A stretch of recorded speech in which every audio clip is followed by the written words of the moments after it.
RCN. Le son de la différence. Le son des bulles sur RCN.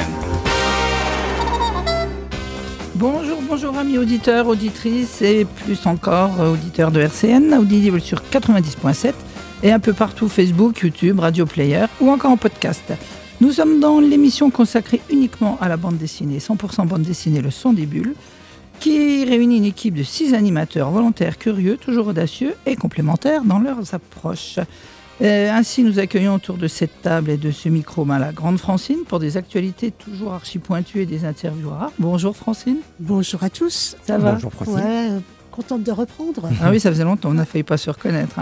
Nous avons ensuite Joris avec son monde de manga dont la variété me fascine à chaque fois. Bonjour Joris. Bonjour Françoise. Parle bien dans ton micro.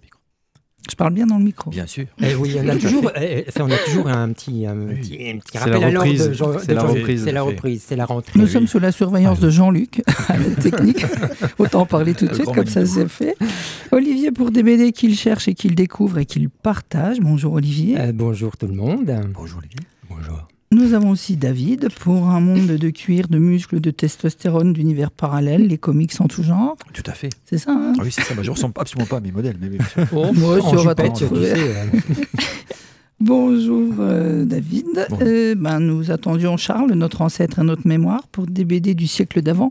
Mais il a dû être coincé dans un espace-temps, là, parce que je ne le vois pas. Je ne sais pas si vous le voyez, mais je crois qu'il est absent. Il pédale quelque part, je crois. Oui. Ah oui, Ouais. oui. On ne dira pas dans quoi. Voilà, c'est trop facile. Et moi-même, donc Françoise, pour, m'a-t-on dit, un regard décalé sur cet univers, sauf que moi, je présente aujourd'hui. Attention, on rigole plus. Donc voilà, on est en pleine forme pour cette nouvelle saison. On a bossé tout l'été pour vous préparer des thématiques, des musiques, voilà. J'espère que personne ne me contredira. Et on espère vous trouver en pleine forme et impatient surtout de nous écouter, parce que ça doit faire, je calculais, 6 ou 7 ans qu'on existe, c'est ça? Ah bah dis donc. Donc on doit avoir, ça doit être ça à peu près. L'émission date de 2018, je crois. Ah bah ça fait 7 ans. Bon anniversaire. Voilà. Ouais. Mais indépendamment de tout Chouette. ça, aujourd'hui, on est assez fiers et surtout très heureux d'accueillir, alors attention, une des 2 lauréates régionales retenues pour le concours national de la création sous l'égide des Crous. Oui. Donc Nolwenn Barnier. Bernier. Bernier. Ah bah voilà. Ah Bonjour, bah voilà, Nolwenn. ça commence Bonjour, bien. Barnier et Ça Nolwenn. commence. Nolwenn, ça marche, ça s'appelle. Ouais. Nolwenn Bernier, donc pour une BD intitulée Malgré tout, et qu'elle va nous présenter, ainsi que le festival. Oui. Bonjour Nolwenn. Bonjour à tous. Alors, j'ai participé au Crous BD dont la thématique c'était le courage. Donc pour moi, le courage, c'était plutôt un courage discret, silencieux. Donc je suis partie sur le réveil du matin, qui est parfois... on se décide ou pas de se lever. Et c'est toujours parfois un moment de blocage, ce moment-là. Donc j'ai fait appel un peu à mon vécu, un témoignage, en parlant également des crises majeures, que ce soit écologiques, avec l'effondrement de la biodiversité, la fragmentation des habitats, le dérèglement climatique, ou des crises politiques avec des conflits. On a de plus en plus des méfiances, de la méfiance envers des institutions, par exemple aussi. J'ai parlé aussi des crises économiques et financières avec donc, les précarités, la pauvreté, les inégalités. Et tout ça dans un cauchemar. Donc plein de crises qui se combinent et qui donnent en fait cette ambiance angoissante, anxiogène. Et tout ça sans texte, quoi. Du coup, uniquement en image, qu'on C'est précise quand même. uniquement, Là, oui. l'ensemble des Oui. planches sont très. Et sur cette planche. Et sur cette planche. Sur cette planche. C'est la contrainte, C'est la ça, thématique l'écran. et cette planche. Oui, Oui. parce que à vous écouter, on a l'impression que c'est un album qui fait 100 pages, quoi, presque, Ouais. avec tout ce que vous avez non, évoqué. c'est Un condensé. c'est un condensé. C'était la Effectivement. contrainte. D'accord. Et si vous voulez le voir, on peut le trouver sur Facebook, Le Son des Bulles, parce que Olivier, tu nous as mis Oui. la bande dessinée, C'est- donc on c'est l'a comme mis ça en que j'ai ligne. pu la Dans le consulter. autorisé de poster. Voilà, c'est ça. Merci pour l'autorisation, Merci, d'ailleurs. Et- Merci à vous. Et ça s'appelle, le titre alors, Malgré tout. Malgré tout. Malgré tout, il faut se lever. Malgré tout, il faut y aller. Oui. Faut y aller. Allez. Faut prendre son courage à deux mains, comme on dit. Oui, voilà, c'est un mot qui, pour moi, résonne vers la persévérance, une certaine continuité, et surtout à ne pas se décourager malgré des pressions ou toutes ces crises. La réalité est là, en fait, finalement. Elle est là, présente, et tu peux pas. C'est ça. C'est pas un rêve. Le rêve, c'est une partie, mais la réalité est bien là. Il faut y faire face. C'est ça. D'accord. Alors, j'ai proposé sous forme de rêve parce que c'était surtout une manière de montrer que le monde extérieur influe sur le monde intérieur. Et c'est sur ça, en fait, que j'ai développé. Que j'ai représenté en fait ces idées-là. Effectivement, on va aussi tu avais des livres aussi que tu avais mis en tout petit. Il faut regarder un peu les planches. Oui. Et il y a des livres références, je ne sais pas, qui sont à côté du lit, etc., que tu as discrètement glissé dans le dessin. En référence dès la première page. Donc il y a par exemple Vivre avec le trouble de Donna Haraway. Oui.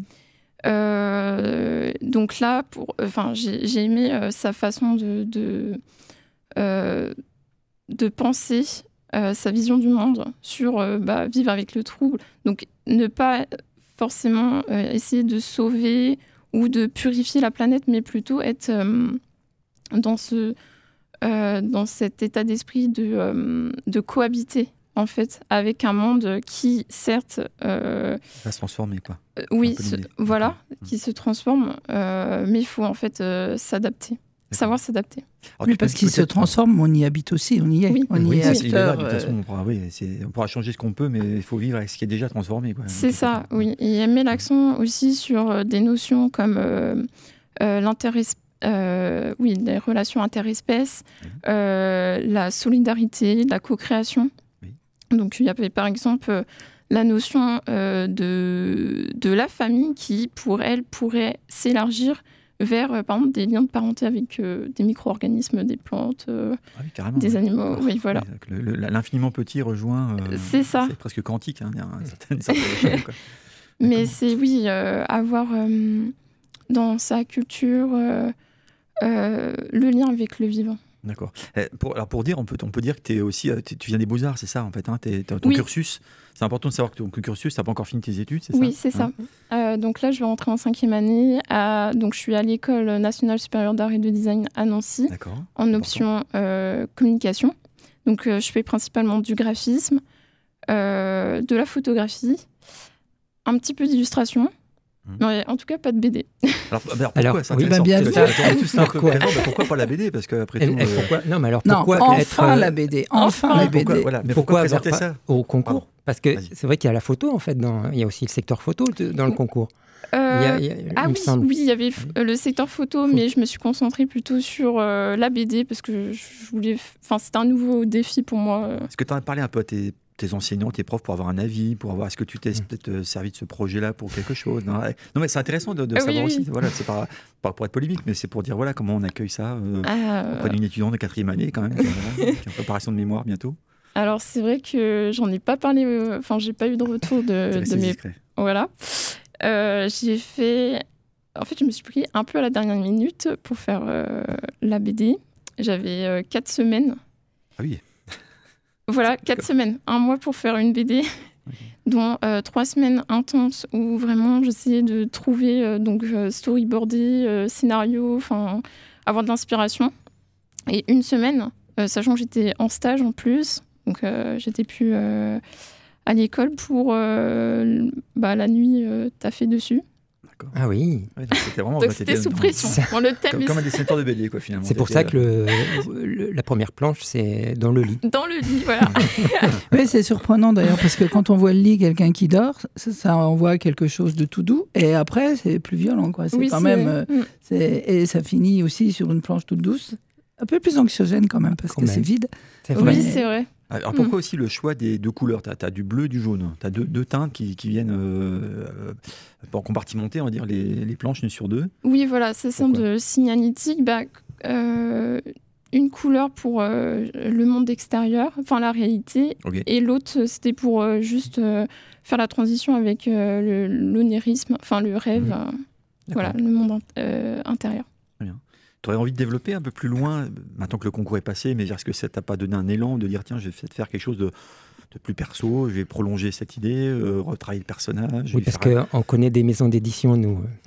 Ok. Est-ce que ça faisait partie de tes desiderata, pourquoi pas, de travailler plus tard dans la BD ou de collaborer avec des dessinateurs ça me tente, mais je suis un peu... je connais pas trop encore les codes de la BD, donc je suis un petit peu timide sur ces points-là. Il faut que je travaille encore dessus. D'accord. C'est ça qui est étonnant, c'est que vous ne connaissez pas encore assez votre première bande dessinée, on va dire, même si elle fait 7 pages. Mais il y a tout dedans. Nous, on a trouvé, quand on a ouvert la planche là, pour le jury, avec David, on s'était croisés un jour, on a dit « Ah, t'as vu le truc, il y a un truc qui est formidable ». Alors je dis « Mais la planche bleue ?» « Oui, la planche bleue. » Puis au jury, c'était pareil. Alors, comment ça se fait que vous maîtrisez quand même certaines parties de la narration, de la communication. Il y a quelque chose du storyboarding, des choses qui sont peut-être en relation directe avec la BD. Peut-être, je pense que la composition... au début, les cases, ça me faisait peur. Parce que j'ai eu beaucoup de difficultés au début pour faire la BD. Donc, il y avait des questions de dialogue, donc que j'ai pas fait parce que, en fait... La situation ne s'y prêtait pas. Oui. En tout cas, les images étaient assez impactantes. Ensuite, par rapport aux cases, j'ai essayé de voir en fait comment les utiliser. Les espaces, les cases, pour moi, je les vois comme... ça peut être des compressions, ça peut être... ça donne des émotions, en fait. Et j'ai joué sur ça. C'était peut-être intuitif ou... Oui, peut-être, oui. Connaissant pas les codes, tu as trouvé une modularité. Voilà, c'est ça. De travail. Et aussi peut-être avec mes compétences de design graphique, la mise en page, je pense que ça m'a aidé. Trouver un rythme visuel, un séquençage pour ma narration. Oui, ok, ça fonctionne en tout cas. Et vous êtes inspiré de quelqu'un ou... J'ai lu... c'est... Quelques références, si Fabrice No. Ah oui. Oui, le journal intime de Fabrice No. Donc j'apprécie... donc c'est un récit autobiographique qui a une représentation graphique très réaliste, épurée aussi, mais qui montre en fait la réalité de manière... brute. Cru un peu comme ça. Oui, et j'ai assez bien aimé sa façon de faire. En général, tu lis, t'es lectrice de BD, j'imagine, t'es fan de BD, t'as beaucoup de BD chez toi ou pas du tout tes parents lisaient peut-être, je sais pas, il y a peut-être... c'était avant. Ouais, c'était dans l'enfance plutôt. D'accord, c'est assez lointain et anecdotique, on va dire. Mais j'essaie de m'y remettre. D'accord. Voilà, il y a par exemple aussi Jérémy Moreau qui a fait la BD Alit. Donc ça, c'est magnifique, avec des aplats de couleurs. C'était très contemplatif aussi.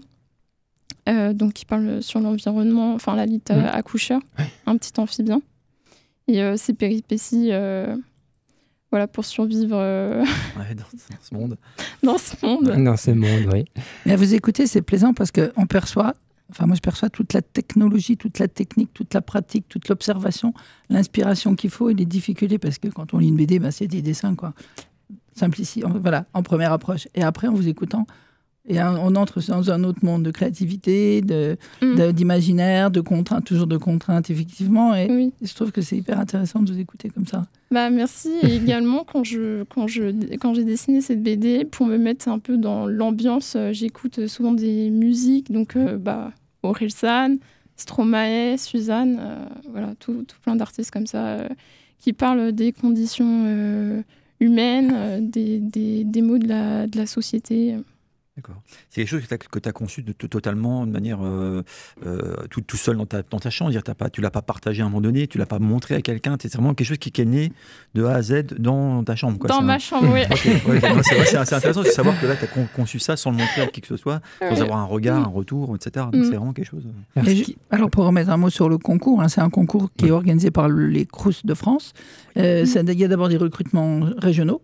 C'est-à-dire que vous postulez alors les différentes thématiques, bande dessinée, musique, danse, film court, voilà, donc notamment la BD. La BD, c'est sous contrainte. Donc il y a un recrutement, une sélection régionale. Postule qui veut, j'imagine, il n'y a pas de prérequis à part la contrainte. toi, et les 7 pages.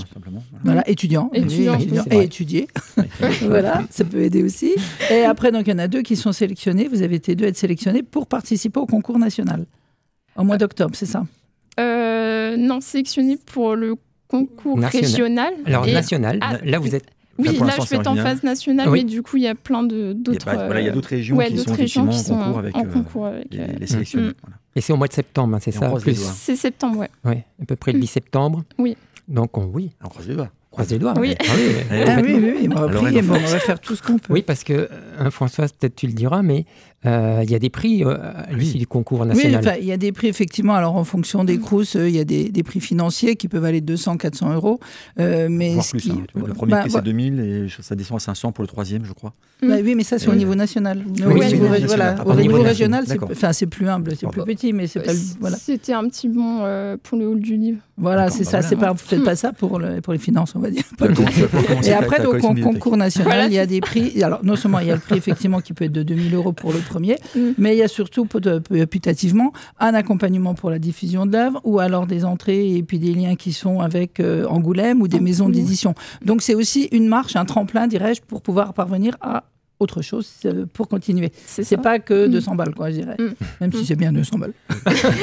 Oui, c'est bien. Les lauréats du concours national sont exposés au moment du SOBD à Paris, etc. Oui, c'est ça. Ça, c'est bien. Et au festival d'Angoulême.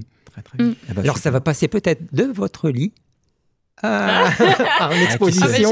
J'aimerais bien. Au tapis rouge de la BD, au moins.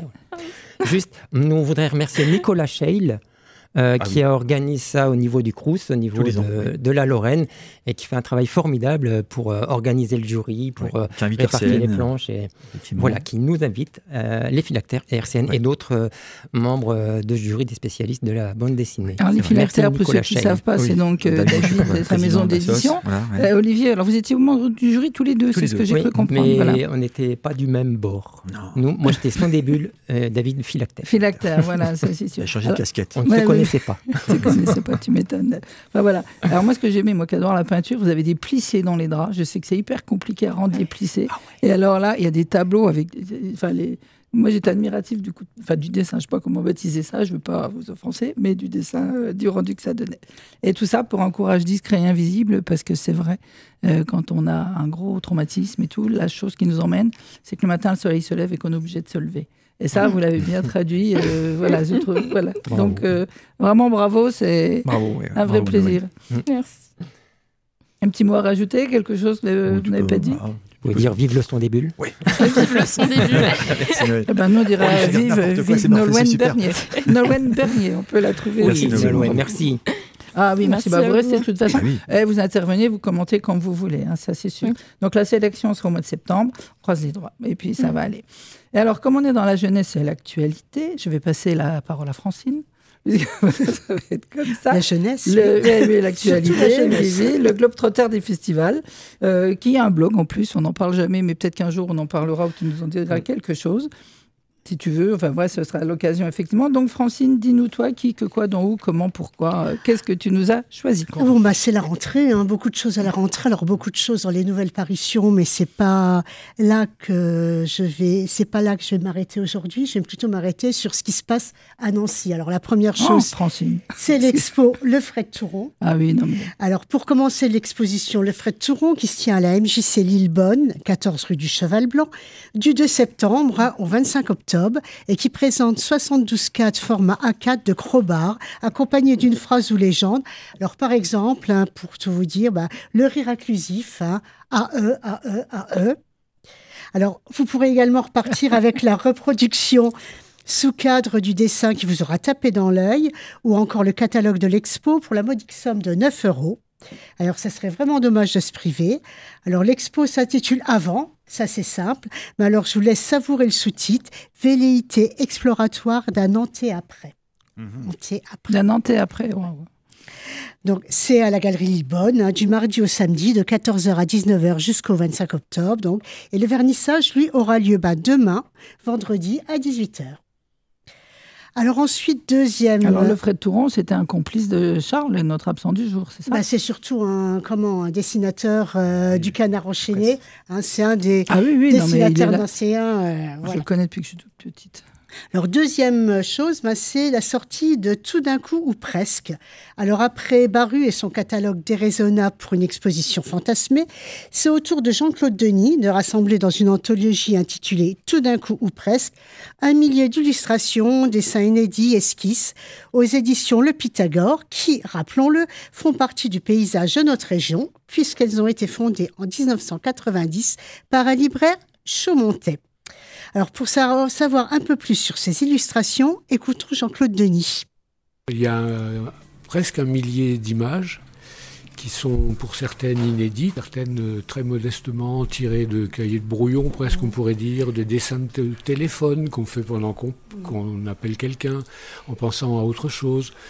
Mais aussi des grandes images, des affiches, des images qui ont servi d'illustration dans la presse, pour des romans, et tout cela depuis les années 70-80. Alors, outre ces illustrations du Grand Prix d'Angoulême 2012, soulignons-le, l'album comprend des préfaces signées par des amis dessinateurs, compagnons de longue date. Alors, Baru, Charles Berberian, Florence Sestac, Jean-Pierre Gibrat, Lou Stahl, Franck Margerin et Martha Véron. Et également un long entretien de 15 pages avec Stéphane Godefroy, libraire à La Parenthèse. Alors, pour le lancement de cet ouvrage majestueux, La Parenthèse organise non pas un, mais 2 événements. Une séance de dédicace, bien sûr, ce samedi 6 septembre de 15h à 19h et une expo-vente d'illustrations originales dont certaines sont tirées de cet album. Alors écoutons Stéphane Godefroy au sujet de l'exposition.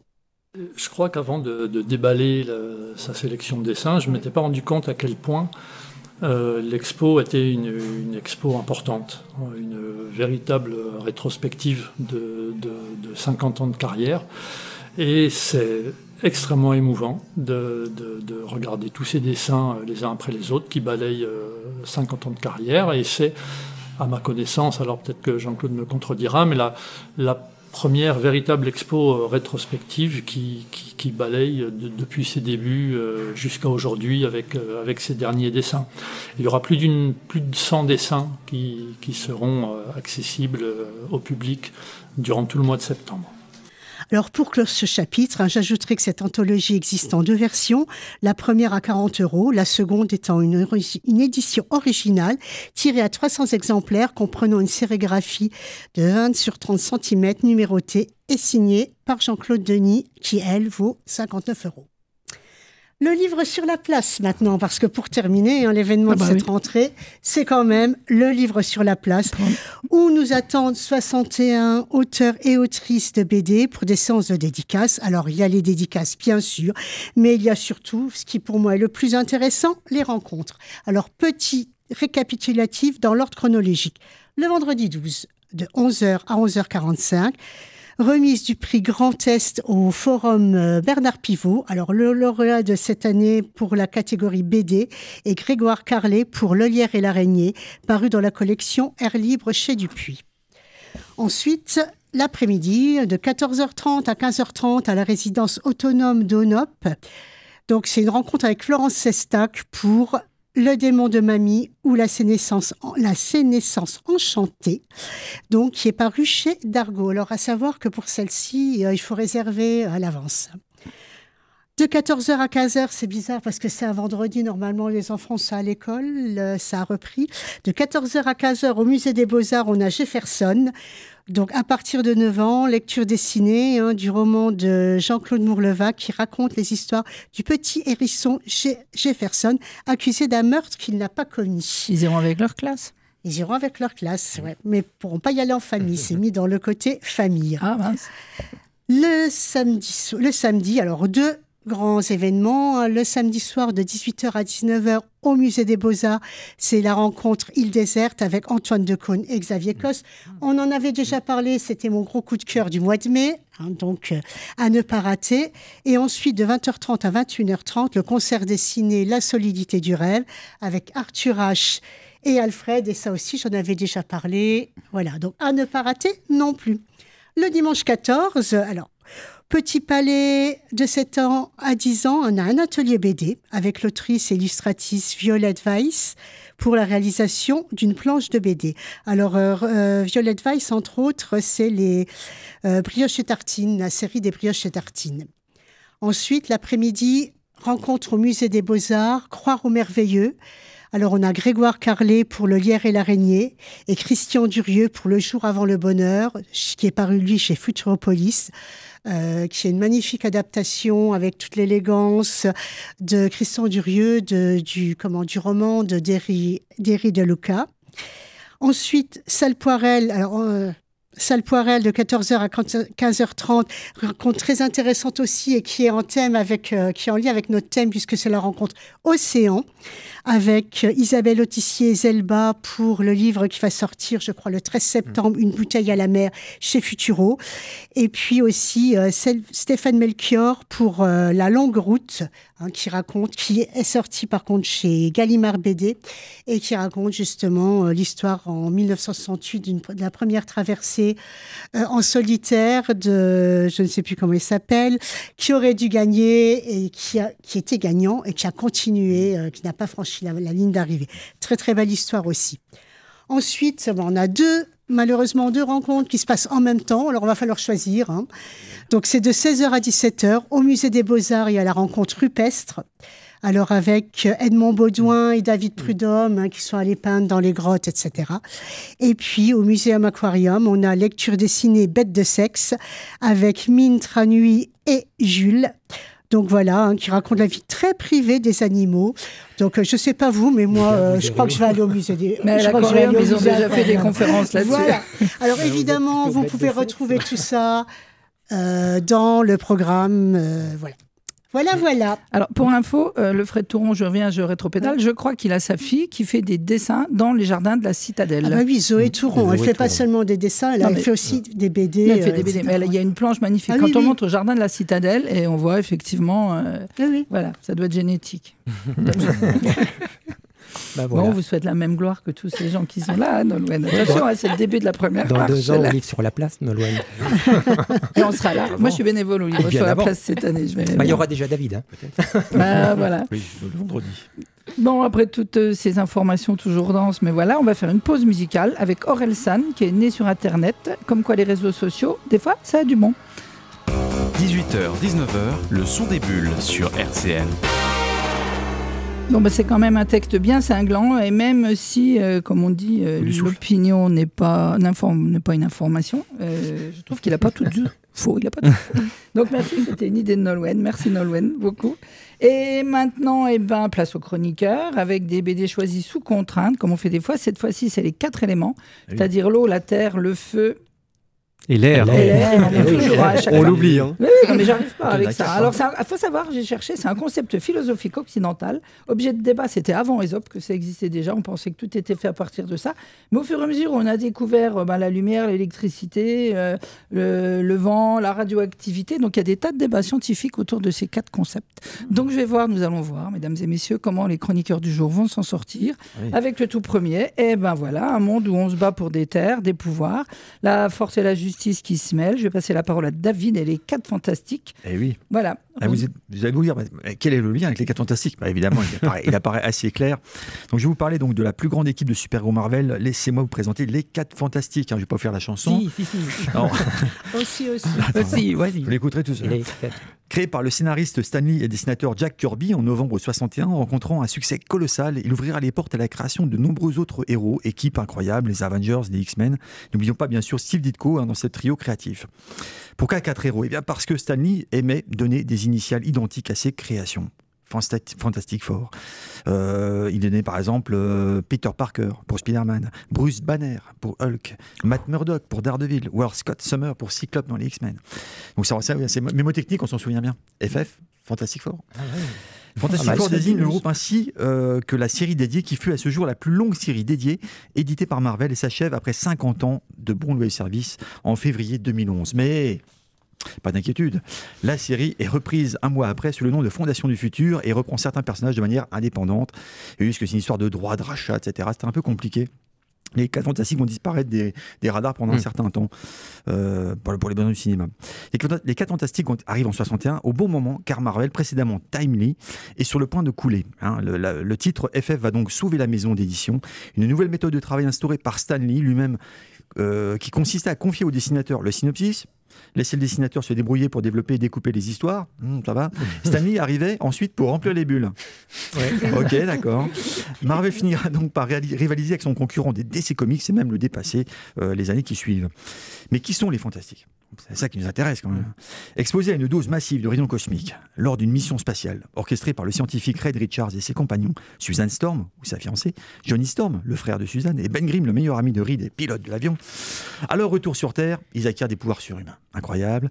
Reed Richards, Mission Fantastique, la femme invisible, la torche humaine et la chose, on les connaît tous bien sûr. Sous le nom de FF, les 4 Fantastiques, 4 amis, une famille luttent contre divers périls. Des super vilains, dont l'un des plus célèbres, le Dr Doom, que j'avais déjà chroniqué, un Némésis, contre des extraterrestres, des créatures d'autres dimensions qui menacent la Terre, bien sûr, toujours. Petite anecdote, on dira aussi souvent que Jack Kirby, qui bossait avant pour DC Comics, s'est inspiré d'une autre équipe qui avait pour créer les Fantastiques. Et cette équipe s'appelait les Challengers de l'inconnu. Il y a 4 personnages, une femme aussi, etc. Bref. Bon, c'est pas approuvé, mais bon, on le dit dans le milieu. Ça fait bien. Voilà. J'ai une question. Pourquoi l'homme de pierre, on l'appelle la chose ? J'y viens. Oui. J'y viens. Oui. Chaque origine des personnages formant l'équipe ont une similitude avec leur personnalité, leur caractère et les 4 éléments dont nous allons parler aujourd'hui, qui sont le feu, l'air, l'eau et la terre. Et la terre. Bien joué, François. Le corps de Reed s'étend comme un caoutchouc, comme sa volonté à étendre son savoir. Il est à l'origine de plusieurs inventions, des cours, des lieux inédits, des civilisations étranges. Et il est le leader, bien sûr, de l'équipe, capable de résoudre tous les problèmes, malléable et fluide comme son génie, l'eau. Vous aurez deviné. La femme invisible, pouvant créer des champs de force, se rendre également invisible. Jeanne Storm ou Suzanne Storm en VO. Suzanne Storm SS. Bravo. C'est pédagogique, je sais. Et le personnage central de l'équipe, à la fois épouse, sœur et muse, elle est réservée, protectrice pour sa famille. Elle est l'air. Il y a invisibilité, l'air, protectrice pour sa famille. Les choses, elle crée des champs de force. La torche humaine, le feu, bien sûr. Johnny Storm est le frère de Jane. Un gamin un peu tête brûlée qui apprend la vie d'adulte au fil des aventures du groupe. Un jeune homme idéaliste. Un peu cramé. Un peu cramé. Il aime bien les voitures. Et enfin, la chose, Ben Grimm, un râleur d'une force titanesque, protégé dans sa gangue de pierre. C'est un individu chaleureux, quand même, faut pas croire. Il est un peu le personnage de la bête, mais incapable de retrouver sa forme humaine, bien sûr. Il n'en voudra dire jamais trop à Reed Richards de l'avoir un petit peu, c'est à cause de lui qu'il est devenu une espèce de monstre de pierre comme ça. Ça, c'est un bon copain quand même. Mais en anglais, il s'appelle comment ? Parce que c'est la chose. The Thing. Ah ouais, aussi. Comme le titre du film de Carpenter. D'accord. Sauf que là, c'est pas le même truc. On dit pas la pierre. Oui. Et donc là, c'est la terre, bien sûr. Allez. C'est Jean-Luc qui nous met la musique. Merci Jean-Luc, parce que j'ai pas le casque. Merci Jean-Luc. Ces pouvoirs cosmiques ont été des révélateurs de leur moi profond, de leur personnalité et des ressentiments de ce qu'ils perçoivent d'eux-mêmes. Ben se voit comme un monstre, Suzanne culpabilise du fait de sa responsabilité. Certains devront apprendre à se canaliser et d'autres à accepter tels qu'ils le sont. Donc c'est intéressant de voir que les éléments, finalement, ça rejoint les personnalités. C'est le hasard qui a fait que ça parle des éléments, mais c'est plutôt leur personnalité qui a généré leur pouvoir.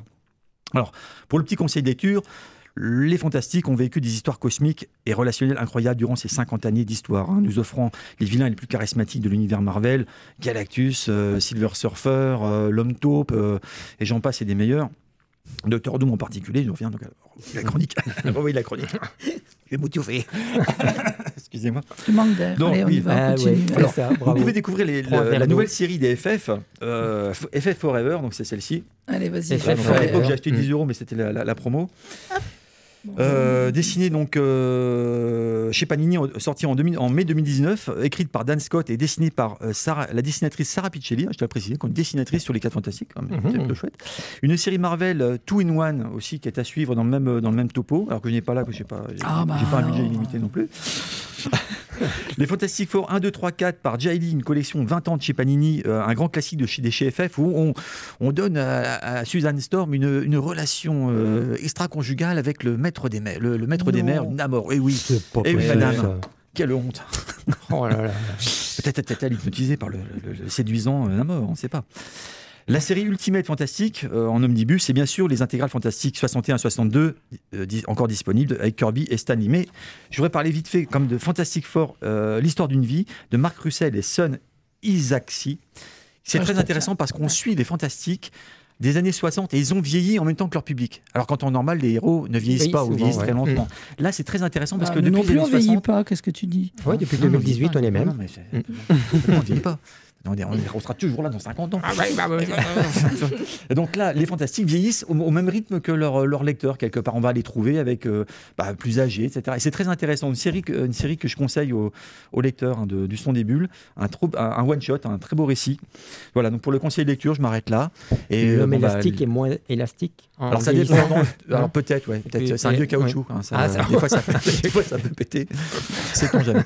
Un déambulateur.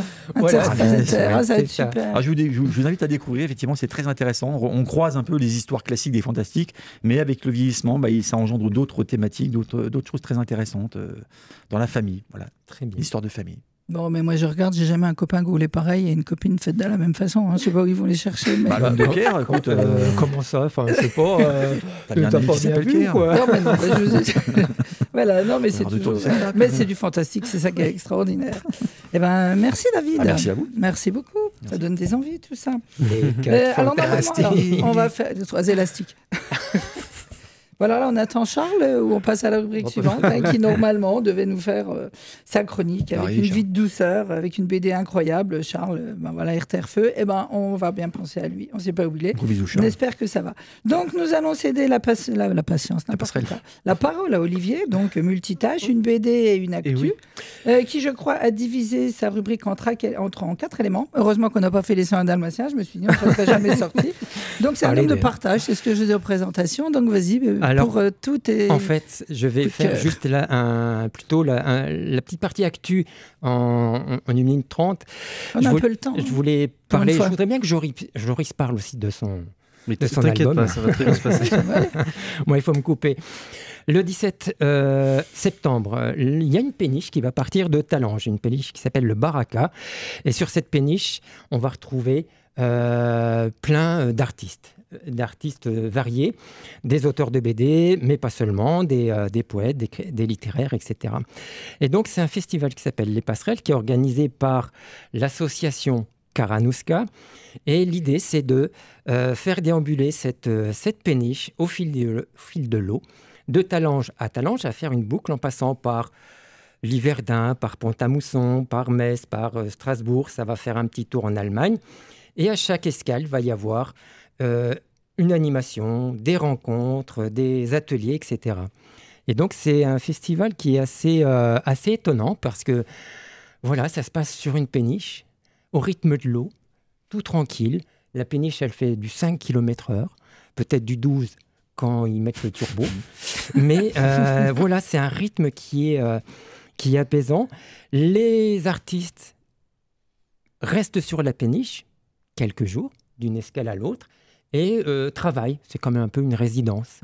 Et donc, voilà, ce festival va s'arrêter à différents endroits. Le programme, on vous le mettra sur la page Facebook, sur nos réseaux sociaux, mais vous pourrez le trouver aussi sur le site de Karanouska, l'association Karanouska. On a aussi fait la rencontre de Marie-Hélène Brice, qui est la directrice de ce festival.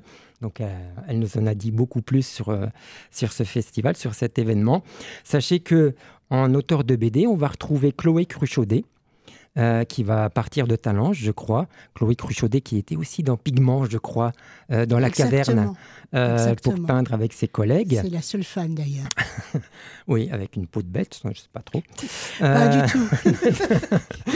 Il y a Fred Bernard aussi. Fred Bernard, c'est un auteur que moi, j'aime beaucoup. Il fait des choses très, très jolies. C'est entre l'artiste et l'auteur de bande dessinée. Et Edmond Baudouin aussi, qui viendra faire un petit atelier. Lui, alors, je ne sais pas. Je sais que Chloé Cruchaudet et Fred Bernard seront à Liverdun et à Pont-à-Mousson. donc pas très loin de chez nous, on pourra aller les voir pour cette escale. Voilà pour ce festival. Le premier festival, c'est la première fois. On peut le retrouver au Livre sur la Place. Ouais, exactement. Bravo. Ah oui. Exactement. Bravo, Francis. Non, c'est depuis 2017, je crois. Ah oui. Oui, oui. Alors, ça va évoluer parce que la péniche... donc, ils ont acheté une péniche cette année. La directrice a même passé le permis de péniche, je sais pas, ou le pilotage de péniche, je sais pas quoi. Et vont évoluer parce que pour l'instant, la péniche, on n'y va que pour l'escale parce qu'on ne peut pas encore rentrer dedans. Il n'y a pas les autorisations, c'est tout nouveau. Ils viennent de finir de peindre. L'année prochaine, il y aura sans doute les autorisations. On pourra aller dans la péniche directement pour visiter les expositions, etc. Et donc, ça va évoluer. Donc, indépendamment de conduire, il y a les écluses, c'est pas rien. Les oh écluses. là, la péniche fait 39 mètres, je crois. Un peu plus petit qu'entre les créneaux qui écluses. sont difficiles. C'est ça, pour les créneaux, c'est chaud. Oui, non, mais c'est... Voilà. Bon, donc ça s'appelle Festival La Passerelle, de Talange à Talange. Et par l'association Karanouska. Voilà. Autre chose? Oui, tu avais quelques... Oui, vas-y, continue. Vas-y. Ah, c'est encore moi qui ai le micro. D'accord. Oui. Alors, vous m'arrêtez quand c'est plus mon temps. Parce que moi, j'ai prévu de faire un album par élément. Alors, je vais aller vite. Pour la Terre, j'ai choisi Ce qu'il reste de nous, de Jacques Terpan, 2025 chez Futuropolis. L'idée, là, on est dans une généalogie, dans l'histoire d'un village, le village d'Austin, au pied du Vercors, là, dans la Drôme. Et on va suivre la généalogie, quelques personnages de la famille de Jacques Terpan, quelques moments de l'histoire de ce village. Et puis, voilà, des années 1000 jusqu'aux années 2025, jusqu'à maintenant, on va parcourir cette histoire de famille avec des petits bouts, des petits sauts dans le temps. Les années 1000, 1600, 1800, 1900, la Grande Guerre, etc. C'est un album qui est intéressant parce qu'on y découvre un petit peu de la vie familiale de l'époque, la vie campagnarde aussi. Voilà, c'est un dessin que je suis pas fan, mais je trouve qu'il colle bien au propos parce qu'on est dans des couleurs chaudes, dans des couleurs qui évoquent l'histoire, dans des couleurs qui évoquent la campagne aussi. Et donc, puis moi, BD suivante, vas-y. BD suivante.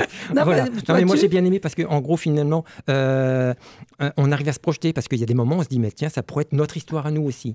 Même si c'est une histoire un peu de Jacques Terpan, mais on pourrait se dire, tiens, mais là, au Moyen-Âge, ça pourrait être mes aïeuls qui étaient là, dans cette maison, dans cette ferme, etc. On arrive à se projeter facilement, et je trouve que c'est un bon choix. Pour ceux qui aiment ce genre d'histoire, c'est un bon album. De Jacques Terpan, Ce qu'il reste de nous, Jacques Terpan, 2025, chez Futuropolis. Pour l'eau, j'ai choisi La Révolution des algues. Étienne Lecroart et Vincent Douméziel. Vincent Douméziel, c'est conseiller principal pour les océans à l'ONU et fondateur avec le CNRS d'une coalition mondiale des acteurs de l'algue. Et oui, c'est important parce que La Révolution de l'algue, c'est pas un album comme ça de roman, c'est une vulgarisation scientifique. Étienne Lecroart, on le connaît, c'est un dessinateur de presse et d'albums un peu comiques. Et là, on fait on parcourt l'histoire, enfin les algues, leurs bienfaits, et ce que ça peut nous apporter. Un petit exemple, par exemple. 40 grammes d'algues en poudre à une vache, la vache ne rote plus. Alors c'est important parce qu'une vache qui rote, c'est du méthane dans l'atmosphère. Le méthane, c'est du gaz à effet de serre. Vous donnez 40 grammes de ces petites poudres d'algues à toutes les vaches du monde, il y a 80% de gaz à effet de serre en moins dans l'atmosphère. C'est comme si on arrêtait toutes les voitures d'un seul coup. Mais c'est mieux qu'un bouchon. Je crois que c'était d'autres émanations. Non, non, figurez-vous que non. C'est l'euro. C'est pas le P, c'est l'euro. Et alors ça, on y va, quoi. Et on peut pas y aller, en fait, parce que c'est pas si simple que ça de mettre ça sur le marché. Il y a des normes, il y a des contraintes, il y a des enjeux politiques, il y a des enjeux financiers, il y a des lobbies. Donc on peut pas le faire. C'est très dommage parce que là... Il faut attraper la vache, je veux pas dire, c'est pas ça non plus. Mais imaginez, les algues, c'est plein de vertus, c'est un truc formidable. Et on apprend tout ça dans l'album. Ça et d'autres choses. C'est extrêmement fourni, c'est très dense, il y a beaucoup de textes, mais c'est plein d'humour aussi. C'est pour ça que ça passe bien. On apprend en s'amusant. Donc, je répète, Étienne Lecroart et Vincent Douméziel pour La Révolution des algues chez Futuropolis. C'est sorti cette année. Pour l'air. L'air, c'est facile. J'ai pris un album qui s'appelle Air de Philippe Pelez et Francis Porcel chez Grand Angle en 2023. C'est un monde post-apocalyptique. Voilà, je l'ai dit. C'est une dystopie. L'idée, c'est que dans ce monde-là, l'air, elle est viciée. C'est une bactérie qui est arrivée dans l'air, on ne peut plus la respirer. On respire, on meurt. Du coup, l'air est en bouteille et les bouteilles sont vendues à tout le monde comme ça. Donc, si on veut sortir, on a sa petite bouteille, son gaz, hop, comme ça, on va faire ses courses, etc. Du coup, l'État, pour une répartition, un accès à l'air équitable, gère ces bouteilles-là, la vente de ces bouteilles. Dedans, il y a, en parallèle, il y a un réseau terroriste qui essaye de polluer tout ça. Ouais. Et il y a un héros qui va essayer quand même de dynamiter le réseau. Mais ça ne va pas se passer comme ça exactement. Philippe Pellet, c'est un super scénariste. Francis Porcel, c'est un super dessinateur. Et c'est un album qui est au top. En 2 tomes, franchement, ça vous prend du début à la fin. Il y a le feu. Ça s'appelle R. C'est le 4e élément ou quoi? Il y a le feu. J'ai choisi, s'il y a le feu, il y a l'incendie. L'incendie, c'est les pompiers. Juste les pompiers. La série humoristique des gags en une page. La série des pompiers. C'est une série culte de 2003 jusqu'à maintenant. 23 albums. C'est des gags en une page. C'est pour, si vous voulez vous bidonner. Et c'est juste un petit dédicace aux pompiers qui ont œuvré cette année de manière formidable et qui œuvrent toute l'année. Donc, messieurs les pompiers, merci beaucoup. Bravo à vous. Voilà. Bravo Olivier. Du coup j'ai soif là, on te voit. Bon, bravo. Alors maintenant, last but not least, comme on dit, Joris. Non. Et oui. Joris pour les mangas. Alors là j'ai essayé. Kimetsu no Yaiba. Kimetsu no Yaiba, oui. Voilà, c'est ça. Demon Slayer, en anglais ou en international, samouraïs. C'est ça. Oui, parce que les 4 éléments, c'est beaucoup présent dans les mangas, surtout comme dans les comics sous forme de super pouvoirs. Donc j'avais le choix dans ma bibliothèque, mais j'ai décidé, comme c'est la rentrée, d'y aller en douceur et de prendre un manga qui est très très connu. Donc publié de 2016 à 2020 en 23 tomes seulement. Pour un manga, c'est pas non plus... ça va, 23 tomes, comme les pompiers, justement. Et Demon Slayer, c'est par le ou la mangaka Koyoharu Gotoge, parce qu'on ne connaît ni son identité ni son genre. Donc c'est un auteur secret qui a donc écrit un manga qui, n'est clairement pas secret.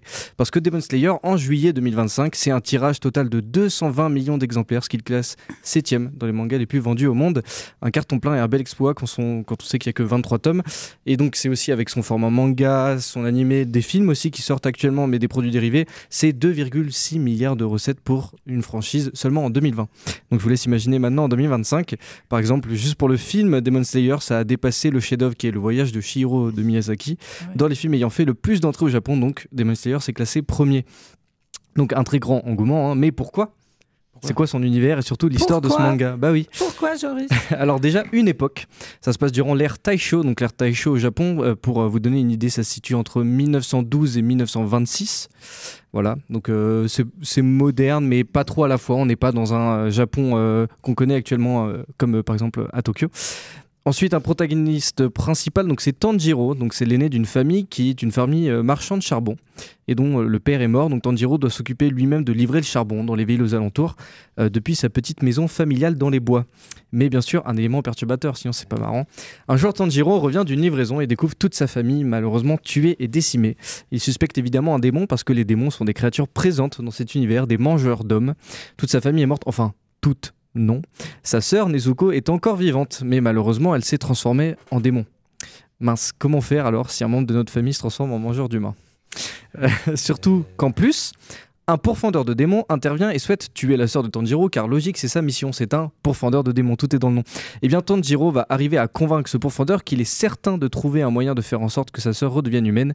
Et voilà, on a la trame de tout le manga, comment faire pour que sa sœur ne soit plus un démon. Et pour cela, Tanjiro n'aura d'autre choix que de subir un lourd entraînement et de devenir lui aussi un pourfendeur de démons. Mais alors c'est quoi cette histoire de pourfendeur ? Bah oui, comme le manga se passe dans un monde où les démons sont présents, il existe forcément des humains chasseurs de ces créatures.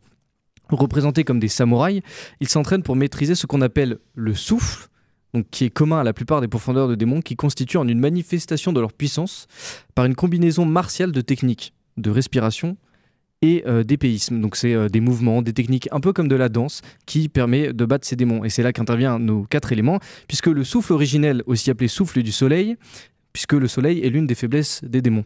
Et depuis le soleil, ça découle plusieurs souffles, l'eau, la flamme, le vent et la roche, qui eux aussi font bien sûr découler d'autres éléments. Donc c'est comme un grand arbre généalogique avec le soleil en principal et les autres qui découlent.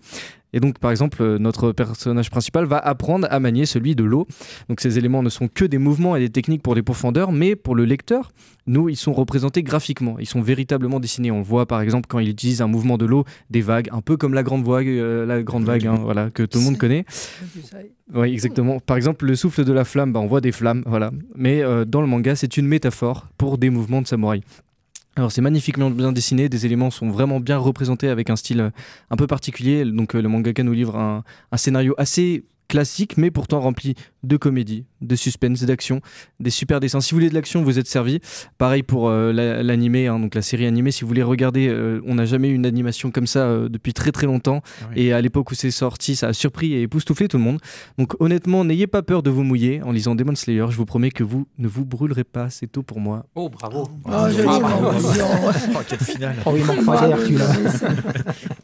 Non, mais on va arriver à la fin de cette émission. Moi, je crois que ça fait une belle entrée. Je trouve qu'on a bien parlé, bien échangé. Il y a des ouvrages en tout genre qui font bien plaisir. On va reprendre un petit peu, mais déjà on va remercier Nolwenn. Merci d'être venu vraiment.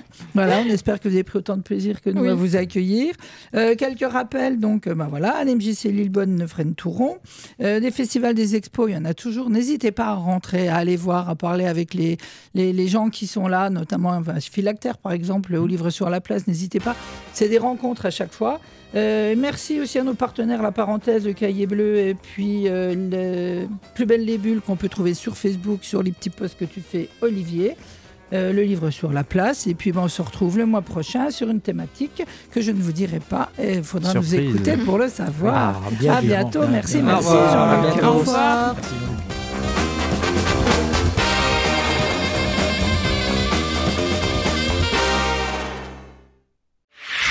RCN, www.rcn-radio.org